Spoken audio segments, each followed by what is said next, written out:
জলপাইগুড়ি জেলায় আজকে প্রায় 400 কোটি টাকার উদ্বোধন এবং শিলান্যাসের প্রোগ্রাম দেওয়া হয়েছে। আর আজকে এই মিটিং থেকে 1,55,000 লোক পরিষেবা পাচ্ছেন গভর্নমেন্টে।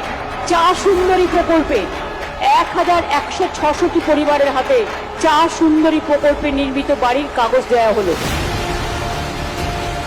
আমি কাউকে বিনা আশ্রয়ে মরতে দেব না, এটা আমাদের অঙ্গীকার, এটা মাথায় রাখবেন। অনেক পরিযায়ী শ্রমিকের উপর অত্যাচার হচ্ছে বাংলায় কথা বললেই, কিন্তু তোমরা আমাদের বাংলাকে কন্ট্রোল করতে পারবে না। বাংলা বাংলা চালাবে, দিল্লি নয়। আমাদের মধ্যে কোনো ভেদাভেদ নেই, আমরা মানুষ, এটা আমাদের সবচেয়ে বড় পরিচয়। এর থেকে বড় পরিচয় হতে পারে না। এবং যতদিন বাঁচবো জয় বাংলা বলবো, জয় বাংলা বলবো।